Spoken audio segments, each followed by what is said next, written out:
عالم کہنے لگے ایک مرتبہ کہ بھئی آپ یہ کہتے تو ہو سب جگہ کہ بھئی ہمارے طلبہ خدمت کے لیے پڑھتے ہیں، لیکن اب وہ بات نہیں رہی۔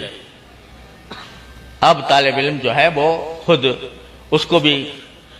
یہ حرص ہوتی ہے کہ مجھے اچھی ملازمتیں ملیں، اچھے مناصب حاصل ہوں وغیرہ وغیرہ۔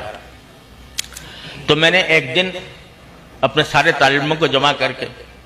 ان سے پوچھا کہ بھائی تم دل پہ ہاتھ رکھ کے بتاؤ تمہیں تمہاری بات کہیں باہر نہیں جائے گی، لیکن یہ بتاؤ کہ واقعی ایک صاحب یہ مجھ سے کہہ رہے تھے تو کیا واقعی یہ بات ہے کہ اب ہمارا طالب علم جو ہے وہ خدمت کے لیے، دین کی خدمت کے لیے نہیں بلکہ پیسے کمانے کے لیے پڑھتا ہے؟ اگر کوئی بتائے تو مجھے ہمیں بتائے تاکہ ہم بھی سوچیں بھائی کہ ہم اپنے طلباء کے ساتھ کوئی ظلم تو نہیں کر رہے کہ وہ چاہتے ہیں کہ ہمیں پیسے کمانے کا موقع ملے اور ہم اس کو لے جا رہے ہوں کسی اور راستے پر۔ سب نے خیر باتفاق کہا کہ جی بالکل غلط بات ہے، ہم ٹھوکر مارتے ہیں ہر قسم کے مال و دولت کو،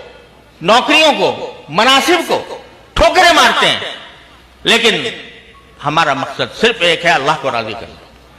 الحمدللہ سب نے، یہ تو مجمع میں ہوا، مجمع کے اندر ہو سکتا ہے کہ کچھ لوگ جو ہیں شرما شرمی کوئی بات کہہ جائیں، یہ سوچتے ہوں کہ بھئی کیا کہیں گے تو لوگ ہمیں کیا سمجھیں گے۔ میں نے کہا لکھ کر دو سب لوگ بغیر نام کے، بغیر نام کے، نام بھی نہ لکھو تاکہ مجھے یہ نہ ہو کہ بھئی وہ شخص نے کہا تو وہ بدنام ہو جائے۔ لکھ کر دیا طلبہ نے اور کہا کہ جس شخص نے آپ سے یہ کہا ہے اس نے جھوٹ بولا ہے اور غلط کہا ہے۔ ہم بڑی سے بڑی منصبوں کو، بڑی سے بڑی دولتوں کو اپنے ٹھوکر پر رکھتے ہیں اور ہمارا مقصود سوائے اللہ کی رضا کے کچھ اور نہیں۔ تو بھائی یہ ہمیں سکھایا گیا ہے پہلے دن سے کہ تم اپنے لیے نہیں دوسروں کے لیے پیدا کیے گئے ہو،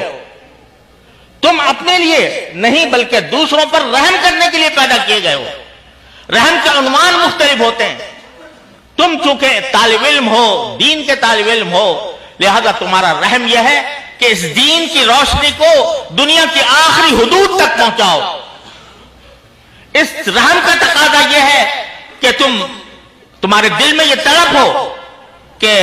اس روئے زمین پر بسنے والے ہر شخص کا مجھ پر یہ قرض ہے کہ میں اس کو دین کا پیغام پہنچاؤں۔ الحمدللہ یہ تعلیم ہمیں دی۔